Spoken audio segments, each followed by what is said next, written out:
Hello there, my friends. Chris Marcus here with you on Thursday, August 3rd. And I couldn't resist, but today a quick video about the infamous Donald Trump wall to Mexico, which seems silly in many ways, especially with all the things going on that really could be addressed. Perhaps auditing the Fed, taking a look at the manipulation in the financial markets, which really isn't all that complex to see. I did, as my contribution, I did actually email the Trump team when they won and suggested, again, I mentioned that I'm a former Wall Street guy, continue to stay active in the markets and researching and doing economist work. We can call such a thing economist work. Love that old joke about the economists. We're like the weathermen. We eventually get something right if we if we wait long enough. Although, at least in this case, I like to think that we've laid out a lot of factors. There's plenty of evidence of manipulation in the markets that, again, were one of the primary reasons that I left to do what I did.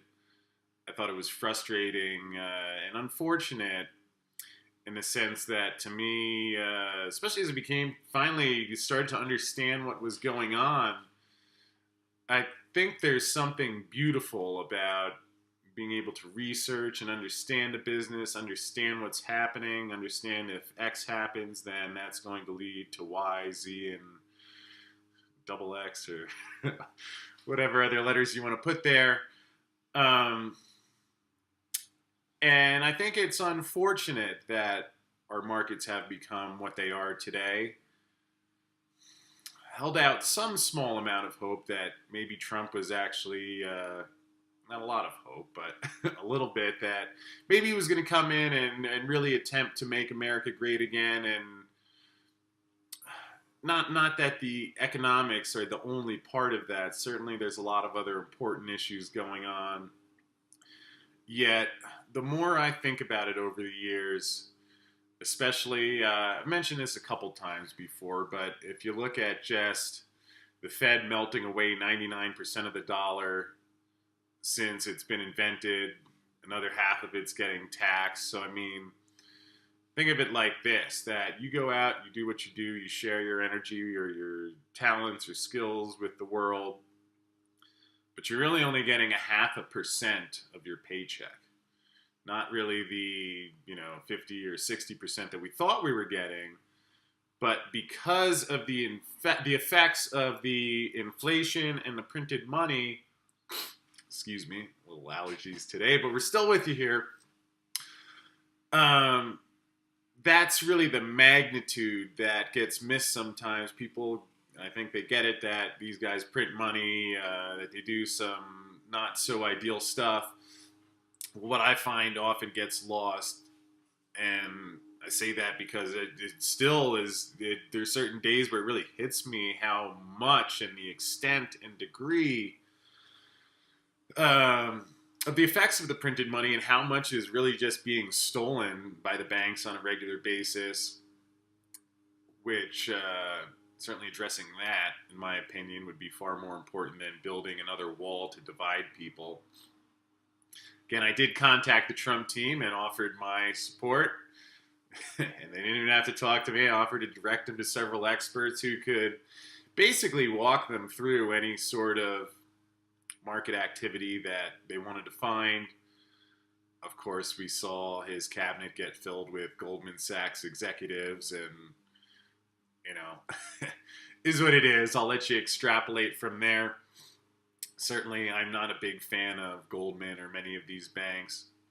Actually, one thing, for any Europeans watching, it's interesting when I was living in Greece, where go to Greece sometime and you'll find the average Greek person realizes that their president is not their president, but feels more as if Goldman Sachs is really running the show. If that sounds far out to you, check out a book by a fellow named John Perkins called Confessions of an Economic Hitman. Won't believe most of what you read the first time. The couple of years later, you keep going out searching for truth, and all becomes pretty stunning.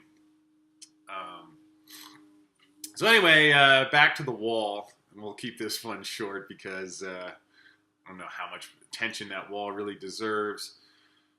Um, One thing that I've heard a couple times that seemed kind of funny, not funny, but funny at the same time,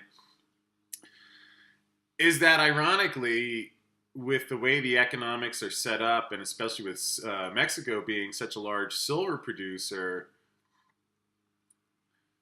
it's not really that far-fetched to imagine that the wall could at some point be preventing Americans from getting into Mexico with this gross mismanagement of the currency, the debt levels, the economy. And should that result in what I've been forecasting for quite a while of a massive rise in the price of the precious metals as people look towards metals or resources or other assets as value, while we finally watch the dollar be exposed as the printed paper currency that it is, whether it comes down to people are leaving US to go to Mexico or not. It's just interesting seeing how these things can change, these perceptions can change. You know, why does everybody look at America as the great country? Well, you know, for a long time, there were a lot of things that we were doing great here economically. The Industrial Revolution, we were producing and making things. But it's like reminds me of one of those sports teams. It has a dynasty for a while, and they have a lot of great players, but at some point, you know, lose a little bit of the passion, and then it becomes something only in name, and that can wear off after a while. Where we see now how China is producing so many of the goods that are sent here, and the manufacturing base has been sent abroad, and so is China great now? Is America great now?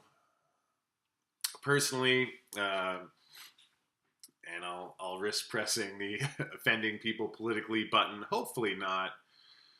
But especially from the times where I've lived overseas, the one thing that really stood out to me was that why is it America versus Mexico, or America versus Russia, or America versus Iran? For the most part, what I've found is that most people love Americans. They love people in other countries. I think there's a genuine kindness and goodness within people naturally that these barriers are often created by the political folks playing battleship at the top.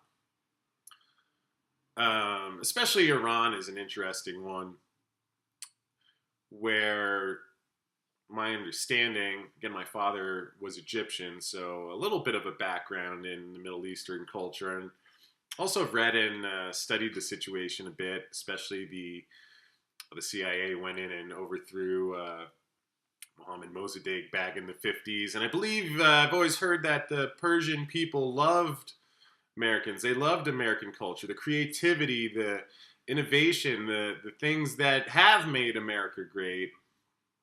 Yet, you know, you get the CIA and the oil companies going in and doing all sorts of nefarious stuff. And yeah, that creates a lot of tension. Yet it's still not the people.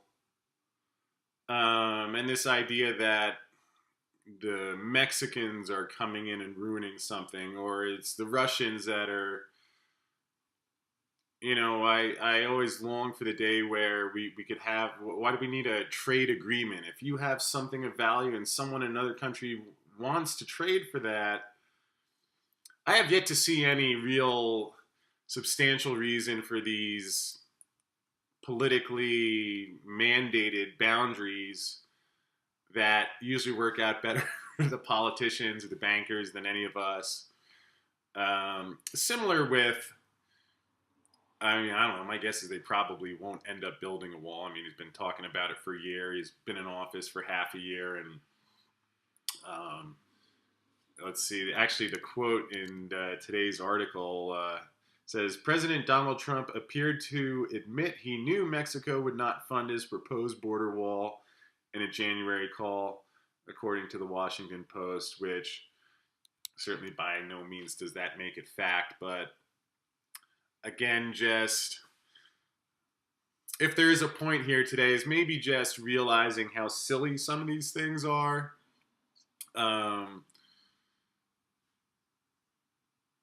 And not losing sight of really that economies are driven by people trading things, people creating things of value, creating real value, not just printing extra currency to make it look like the stock market is higher or more valuable or all the things that these guys openly and blatantly do.